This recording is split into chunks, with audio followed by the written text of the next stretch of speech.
This week's episode is sponsored by Babysitter Massacre Family Splatters, the second gore-stained book in the Babysitter Massacre series written by David O'Hanlon and created by Henrik Kuto.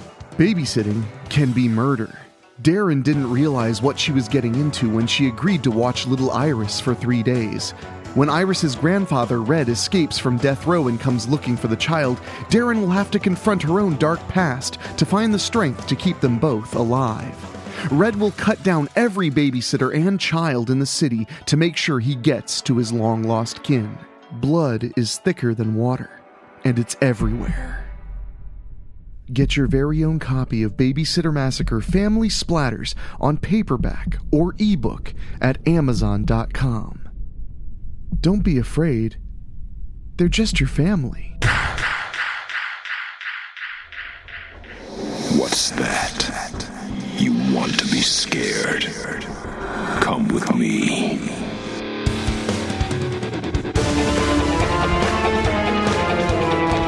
You will experience tales of horror, ghosts, and death. It is not recommended for the weak at heart. Listen in the dark. It's more fun that way. This is Weekly Spooky. Hello, my friends. It's Wednesday, and that means it's time for some spooky in your weekly. I am, of course, your host and narrator, Henrik Kuto, and we've got a hot one for you tonight. Oh my, very, very hot. Speaking of hot, out here, last week it was snowing. This week, it's a scorcher. It's so hot outside, I'm sweating while I record the story. Of course, some of that is from fear. You ever notice how when you get really warm, you're not sure if maybe it's anxiety or just the temperature of the room? At least that's how I deal with it. So when the sweat starts pouring, I start to get a little paranoid, a little fearful. Well, tonight's story tells you all about how you might want to be a little extra fearful if things are getting hot. So this is a creepy one, my friends, but before we get to it, I want to mention, please go to WeeklySpooky.com. Help us out. Subscribe on your favorite podcast app, subscribe on YouTube, send us an email, shoot us a tip. We would very much appreciate a little generous tip, or even you joining our Patreon. It keeps us going every single week. And of course, we're getting closer and closer to the big 100th episode. So get involved now. I promise you, you'll enjoy it. In fact, next week we have an exclusive podcast hitting our Patreon only, featuring the author of today's story, Rob Fields. So check it out, weeklyspooky.com. So what's more personal than what you put in your body? In my opinion, not much. What we eat, we think about all the time. We watch infomercials late at night. We subscribe to channels that say, eat this and not that. But what if there's a lot more on the line than just your pant size? What if it's much darker than that? Let's listen to the story and find out. You Are What You Eat by Rob Fields. For AJ. Robbie Farnes walked into Mirren Automotive, the factory where he worked, about 20 miles from Strickfield. He didn't particularly care about the place or the job itself, but at least it was steady work with a decent paycheck. He'd been working there for a couple of years now, at least as a way to pay his way through Strickfield University. As he walked through the plant to get to his work area, he knew it was going to be hot as hell. Carrying his lunchbox, he knew he would soon get even more hell from one of his coworkers about what was inside. Robbie had been living the vegan lifestyle for the last few months. He had been careful to avoid eating literally anything that came from animals. That included, in addition to not eating meat, dairy, eggs, or any processed food containing animal byproducts. Whenever he'd go out to eat, he was careful to avoid eating fried foods cooked in shared oil. He'd even gone to a vegan festival in Erie City. When Robbie reached his work area, he punched in at the time clock. After putting his earplugs in, he went to his locker to change into his work shoes and prepare for his shift. It wasn't long before he was greeted by a troublesome coworker in the form of Aaron Jameston. Aaron and Robbie were opposites in many ways. Robbie was a head taller than Aaron, also thinner. Robbie had long dark hair that went down to his shoulders and was always clean-shaven, while Aaron kept his head shaved and had a long, shaggy beard. Robbie's skin was a clean slate, while Aaron had many tattoos. The big difference was that Aaron was a hunter who always bragged about his kills, the trophies that he kept from many of them, and all the meat he had enjoyed. Then he learned that the new guy in his department, this quiet young pup, wasn't a meat eater, a vegan, which got his attention in more ways than one. As always, Aaron just looked at Robbie with contempt and disgust. Robbie knew and expected this every day, but he didn't care.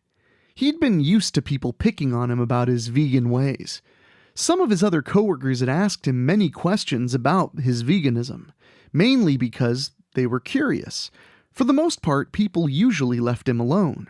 Aaron Jameston, however, had issues with Robbie, and would be anything but subtle. "What kind of rabbit food you bring today, Rabbit?" Aaron asked, taking a seat at a picnic table across from Robbie. Robbie remained calm in spite of the nickname Aaron had hung on him. He looked up at Aaron. "Why do you care?" Aaron was twice Robbie's age and never liked when people backtalked him. There were times when he wanted to just lay into Robbie. Sure, Robbie always did his job and turned out great numbers. Just the same, he wanted to find something, anything, to justify giving Robbie a good old-fashioned ass-whooping. As long as they both worked for Mirren Automotive, however, Aaron couldn't physically lay a hand on Robbie, in or out of the plant. Not if he wanted to keep his job. "What, you don't want to tell me?" Aaron said in his always threatening tone. Robbie sighed. "Look, we both know you really don't care about the food I bring, so why don't you just save it?" Aaron smiled, which Robbie knew was never a good thing. "Let me explain something to you, Rabbit.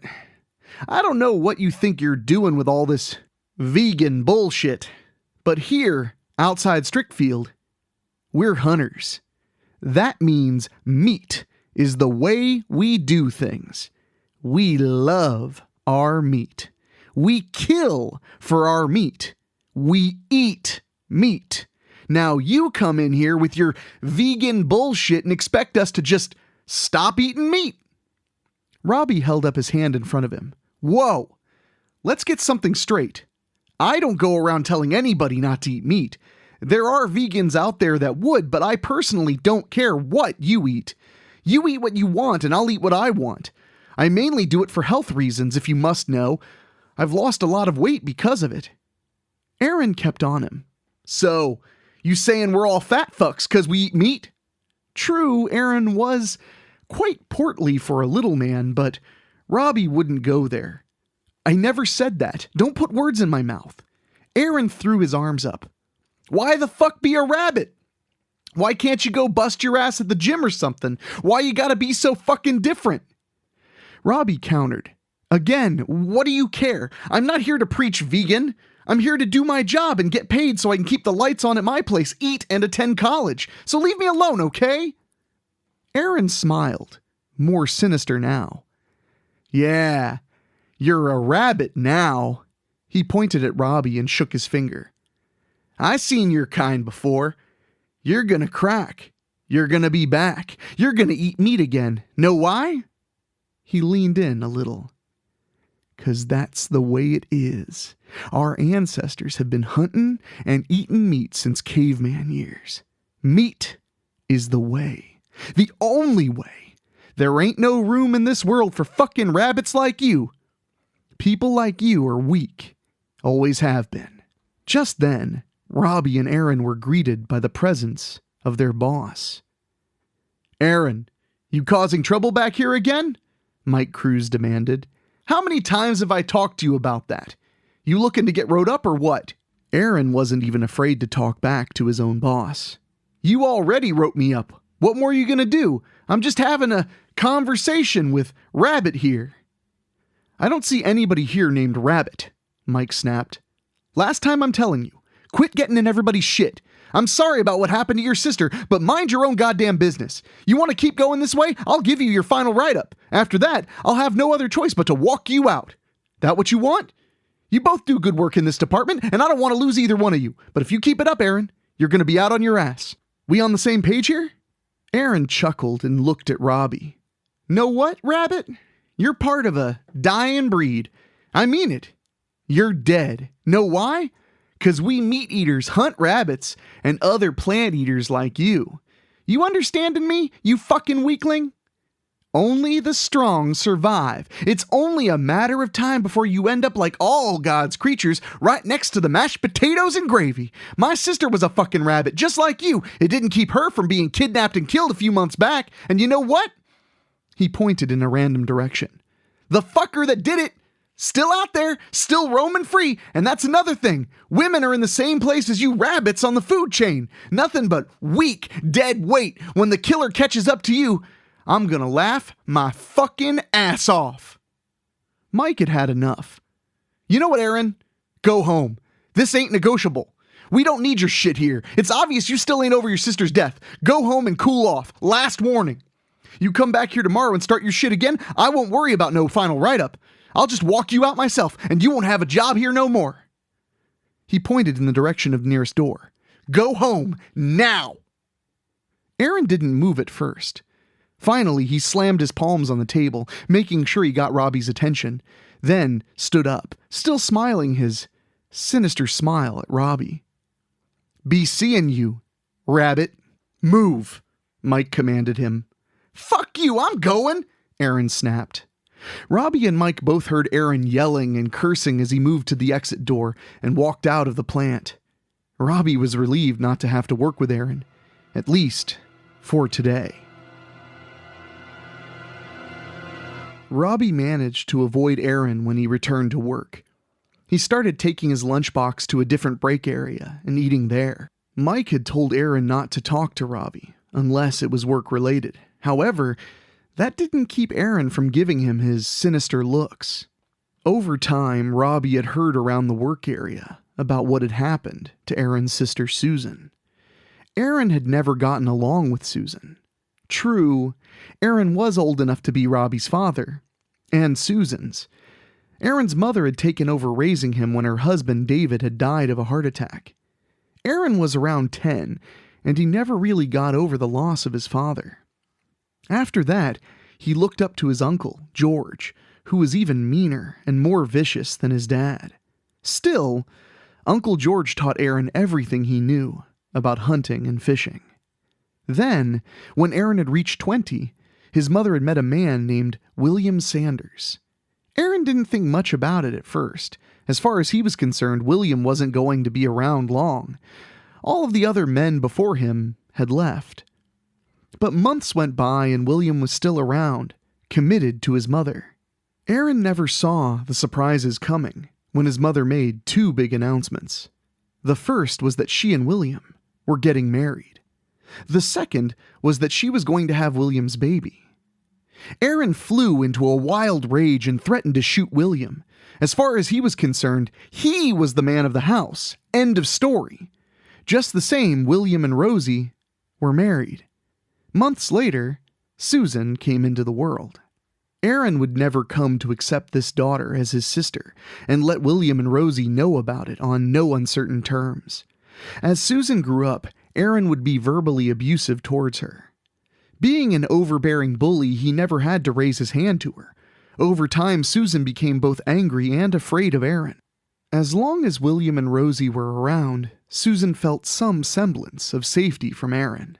Over the last 2 years that Susan had lived at home, she had taken up a vegan lifestyle and refused to eat anything that Aaron had put on the table for her. Aaron became increasingly frustrated and abusive with her because of it. Susan had finally decided that she wasn't going to tolerate Aaron anymore. During her junior year at Strickfield High School, Susan moved out and went to live with friends who shared her compassion for animals, who were also vegan. It had taken a restraining order to keep Aaron away from Susan. After Susan graduated from high school, she'd gone on to Strickfield University. Aaron was around 40 and had become meaner and more bitter than ever. During this time, Rosie had died. William died not too long after. By then, Susan was living in a dorm room at Strickfield U. Aaron had been arrested once for breaking the restraining order during Susan's freshman year at Strickfield University. He'd gotten drunk and confronted Susan in Wilder Hall, the student union building. Susan decided not to press charges, and he was released. The police gave him a warning about what would happen if he broke his restraining order again. Aaron had heard through the grapevine that Susan had met someone on campus and was seeing him. He didn't know who the person was, but he was determined to find him and make life hell for anyone who thought about hooking up with Susan. A few months later, Aaron was arrested again when it was revealed that both Susan and her boyfriend had been kidnapped. The remains of their body were found not too long after, with their clothes on, and the flesh and muscles stripped clean off. Aaron went into a rage when he was in jail and screamed up and down that he had nothing to do with their abductions or murders. Aaron would be released since it was proven that he didn't abduct and kill Susan and her boyfriend, whose name he didn't know because he could never remember it. He had been home drinking with friends, all of whom were able to vouch for him. Aaron continued to go further down the spiral, and it showed at Mirren Automotive. If it wasn't for Mike Cruz keeping the peace, Aaron would have created quite the hostile working environment. A month later, Robbie had accepted some overtime at Mirren and was given an hour break to go and get some dinner. Robbie hadn't packed extra food for the overtime period, but he knew that Rockney's Bar and Grill across the street was a place that had vegan options, and decided to go there. Robbie went in and sat at the bar. Rockney himself knew Robbie and told him of the vegan special, which was a meatloaf dinner with macaroni and cheese on a vegetable medley. Robbie felt the glare and saw that Aaron was sitting about 4 seats down from him. Still, he knew that old man Rockney didn't put up with Aaron's outbursts in his bar any more than Mike Cruz did at work. Aaron gave Robbie his sinister smile, but he made no move. Robbie looked back to Rockney. "Sounds good. I'm going to go use the restroom." "Your food will be waiting for you when you get back, kid," Rockney said. Aaron watched as Robbie walked away. He watched with even greater anticipation as Rockney prepared the college rabbit's food. He put the finished plate on the table and then put the silverware next to the plate. He finished it off by putting a glass of water down. As soon as Rockney went to the back, Aaron struck. He had a big bowl of half-eaten beef gravy. There was quite a bit of it left. He picked it up and moved over to Robbie's plate. After making sure that Rockney was still in the back, he tilted the bowl and poured the gravy all over everything. When he finished, he went back to his seat. When Robbie returned and sat down, he immediately noticed the gravy all over his food. When Rockney came back out, Robbie made his complaint. Rockney looked at the plate. "I didn't put any gravy on that, kid," he groaned. "I'll get you a new plate." "The fuck you will," Aaron called out. Then he pointed at Robbie. "You just sit your ass down there and eat that food right there." Rockney pointed right at Aaron. "I'm putting this meal on your tab, you little son of a bitch." Aaron ignored Rockney and got off his stool. "Well, come on, Rabbit. Sit down there and eat." "Don't touch that food. I'll get you a new plate," Rockney said. Aaron glared at him. "No, you will not. He's eating this one." He glared at Robbie. "Eat that food there, or I swear to God, I'll fucking feed it to you myself." "Since you tainted my food, I'm not touching it," Robbie replied in defiance. Aaron's glare turned into a sinister smile. "Fine. Have it your way." Aaron hauled off and punched Robbie in the face with enough force to send him backward and flying over a nearby table. Aaron was quickly around to the other side. He pulled Robbie up and hauled off on him again. Before Robbie could fall, Aaron picked him up into a fireman's carry. He took Robbie to another table and slammed him right on top of it, making the table collapse. "What's the matter, Rabbit?" Aaron taunted. "It's vegan food, ain't it? I just spiced it up a little bit for you." He kicked Robbie in the gut. This place used to be just for real men. Then you fucking college kids came along with your vegan shit. Now Rockney's serving rabbit food here. He kicked Robbie in the gut again. You can't even get a real man's meal here no more. He kicked Robbie in the gut one more time. Because of you fucking rabbits. Robbie tried to pick himself up. Aaron helped him up enough to punch him hard in the gut. Look at you. You ain't even a real fucking man. You're just some sissy-ass kid who can't even fight me. Aaron grabbed Robbie's hair and pulled him back to the bar. Before Robbie could think, Aaron shoved his face right into the gravy-soaked food. Then he started rubbing Robbie's face in it. Come on, rabbit. Come on, eat that fucking rabbit food. Doesn't that gravy make it taste that much better, huh? Eat as much as you want. But the sound of the pump-action shotgun quickly forced Aaron to let go of Robbie. Rockney had pulled his shotgun out from underneath the bar and was now aiming it right at Aaron. Let go of the kid, you little bastard. When Aaron hesitated, Rockney screamed, I said let him go! Aaron finally let go of Robbie and stepped back, very slowly. Rockney gave Robbie a wet towel. Here, kid, wipe yourself off. Don't worry, I just called the cops. Aaron raised his hands in front of him as Rockney kept him in his sights. Now, look here, old man. We wouldn't want— Shut the fuck up, Aaron, Rockney interrupted. You're done here, you hear me? You're banned for life from here. You ever step foot in my place ever again, I'll blow your goddamn head clean off, and you know I mean just what I'm saying. And don't think I ain't collecting what you owe me for wrecking my place. Then, Aaron heard another voice. Hey, Aaron, you ever step foot in Mirren Automotive ever again, and I'll have security walk your ass out. Aaron quickly spun around and saw Mike Cruz standing there. He pointed right at Mike. Bullshit, you didn't see nothing. I saw enough, Mike said. You're fired, you hear me? Fired. Don't even bother coming back to work. I'll be in on Saturday, you can come back in and get your shit then. Mike came over to Robbie. You okay, kid? Robbie nodded. I'll be all right. I got the police coming, Rockney told Aaron. I'm pressing charges on you. You're paying for all that damage you caused here, and that ruined plate. Aaron pointed at Rockney. Fuck you, old man. You ain't getting one goddamn dime out of me. He pointed at Robbie now. This ain't over between you and me, rabbit. You're permanently on my fucking shit list. When Rockney raised the shotgun to Aaron again, Aaron shouted curses as he turned and stormed out of the bar. Around 3 a.m., Aaron sat in his pickup truck and eyed the Mirren Automotive East parking lot. Aaron took another swig out of the bottle of whiskey he'd brought with him and felt the alcohol mix really good with his anger. He caressed the double-barreled shotgun that he had sitting in the passenger's side. Yeah, you think I can't think, huh, rabbit? Aaron muttered. Maybe I never knew your fucking name, but I know where you leave here from. I know what car you drive. I'll fucking kill your rabbit ass before you make it back to that panty-waist college of yours. He took another swig, then shouted, Vegan my ass! He didn't have to wait that much longer. Eventually, he saw a small group of people coming out of the plant. He raised his binoculars and saw that Robbie was among them. He grinned with anticipation. Ooh yeah, I'll get you easy, boy. I'll run you right off of the goddamn road.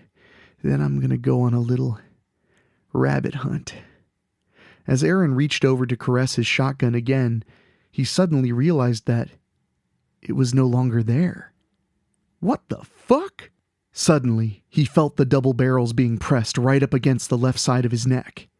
Aaron turned his head to see who managed to sneak his shotgun out of the open passenger side window and brought it over to his side. His eyes went wide when he recognized the face. You? Aaron choked out. Can't be. You're... Aaron didn't have time to finish. The person quickly raised a pistol and fired it. Aaron gasped when he felt the dart hit his chest. He blacked out seconds later. Aaron opened his eyes and groaned. What the fuck? He mumbled.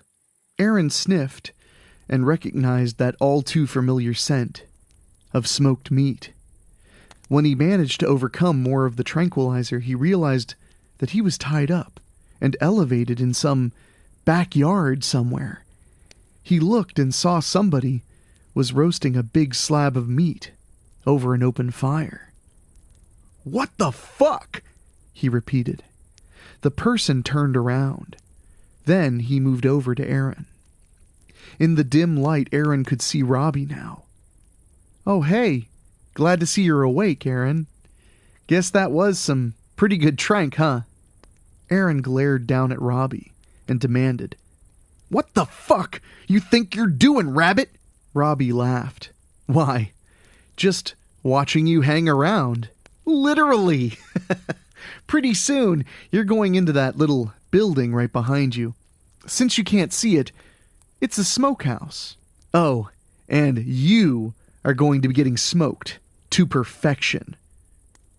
Once you're skinned, that is." Aaron screamed with rage and tried to squirm free. Robbie wasn't in the least bit intimidated. When Aaron couldn't fight any more, he glared at Robbie again. "Let me go, goddamn you!" Robbie laughed. "Congratulations, asshole. You were right about me. Me being a vegan won't last. Okay, when we first met, I was eating vegan. Not because I wanted to, mind you. But the real truth is, you were the one I was hunting. See, I'm a hunter too. Except, I don't just hunt deer and other wild animals. I also hunt for people that might make some great, tasty meat. And yes, you were definitely right about meat being the way. Believe me, you were so right. And you are going to make some great eating once you're all finished smoking." Aaron growled. "When I get my fucking hands on you, you son of a bitch." "Good luck with that," Robbie said. "You might want to look down at your legs, though."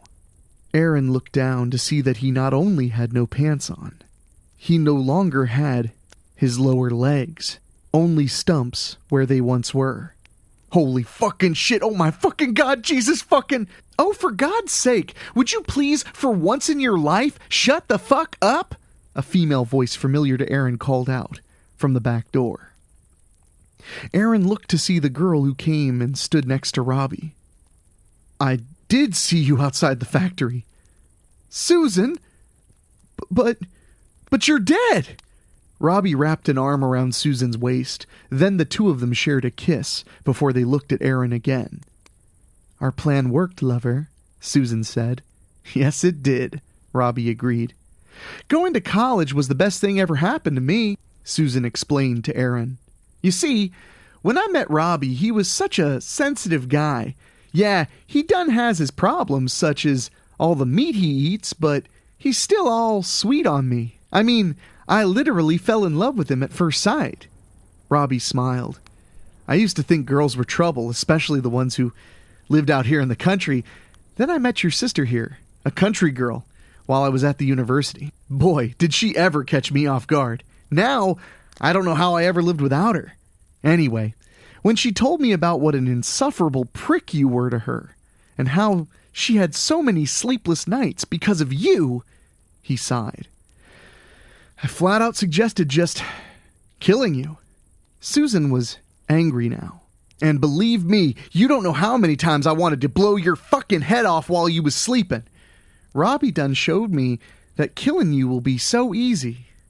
We'll even benefit from you too. Surprise! I ain't vegan no more. Turns out I love eating meat." She giggled a little. "Human meat." Susan picked up a knife and carved off a small piece of the meat from the roast. She turned back to Aaron. "This here's one of your legs over this here fire." Aaron was horrified to see Susan put the cut of meat into her mouth and eat it. She turned to Robbie. Smoked to perfection, baby." Robbie smiled at Aaron. "For the record, I did go vegan for the last few months. See, Susan made a little bet with me. She said I couldn't be vegan for 2 whole months, so I agreed to try it, but in turn agreed to try eating human flesh. If I made it 2 months, which I did, today she would go back to eating meat on a full-time basis." He turned to her. "Don't worry, hun. I won't hold you to it. If you want to be vegan, it's fine by me." They shared another kiss. Then Susan said, Vegan food is mighty good, but I'll consider eating human steaks as long as it don't bother you that I still want to eat vegan. Robbie shook his head. No, we can eat vegan food. You were right, it's actually not bad. I'd say we found our happy medium, you and me. They kissed one more time. Again, Aaron struggled to free himself. He roared and thrashed with all his might. Finally, he realized it was all useless and gave up. You were dead, Susan, Aaron protested. You and your college boyfriend both.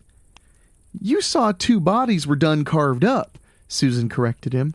Robbie and I put our clothes on them bodies. The police never even thought to do any kind of forensics to see if they was really us or not. We're both legally dead.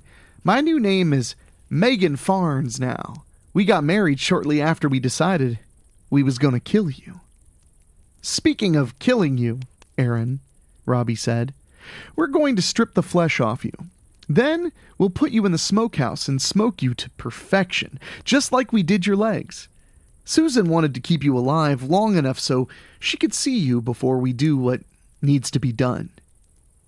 I know I'll savor every bite until you're gone, Megan murmured. Still think I'm a rabbit now, you short little fat fucker? Robbie teased. This is bullshit, Aaron cried. Bullshit! Putting up with you all them years of my life was bullshit, Megan snapped. Now I'll sleep peacefully, and with my wonderful man. She glanced at Robbie. I'm done talking to this shitheel now. Thank you for this opportunity, honey. I love you. I love you too, babe. Here, I'll give you the honors, Robbie said, handing her a buck knife. Megan stepped up onto a sturdy metal ladder to look at Aaron one last time. This is for my life of hell, you fucking Neanderthal! Aaron screamed as Megan stabbed him hard in his stomach. His blood was spurting out quickly. He groaned, intent on not giving up on his life. Megan knew this and drew back again for another hard stab. Aaron Johnson knew that the second stab would be the end. Okay, who's hungry? I know I am. I actually generally record these shows before I have a meal, to keep the stomach sounds under control, and maybe I'll skip lunch today. So I hope you guys enjoyed that one. Another trip to Strickfield, Rob Field's universe inside of Weekly Spooky, and we're learning a little bit more about how people live on the outskirts of Strickfield, and well, they like to live deliciously, I'll give them that. So thank you so much for hanging out with us today and listening to the story. We got a lot more coming up in the next few weeks. I also want to mention, I mentioned at the beginning, but we have another Behind the Spooky episode. It's a podcast just for Patreon backers where you get to get a behind-the-scenes look at how we make the show. That'll be available this Saturday, May 1st, and it features Rob Fields, the writer of this story, so please, for as little as $1 a month, you can get access to all kinds of exclusive content, including the Behind the Spooky podcast. So just go to WeeklySpooky.com, click on the Patreon, get involved, show us some love. I cannot tell you how much I appreciate it. And speaking of how much I appreciate it, I want to throw out a big fat thank you to our Patreon podcast boosters, folks who pay just a little bit extra to hear their name on the show every week. And that is Gino Lyons, Michael aka Charm, Karen Weemet, Jeff and George Hilton, Craig Cohen, Rob Fields, and Kevin Fry. Thank you guys for helping me keep this podcast going every single week, because we all need a little bit of fear, a little bit of escape every single week, whether it's while we're driving or while we're doing the dishes or while we're walking alone at night. So thank you all so much for hanging out with me. I'm going to get out of here, but I'll be back next Wednesday. So until then, my friends, for myself, for Ray Mattis, our composer, and for our producer, Dan Wilder, please stay safe, but also stay scared. And next week, I'll be right here waiting for you. So until then, talk at you later. Thank you for listening. Make sure to find your way back next week. But for now, you are safe. Trust me.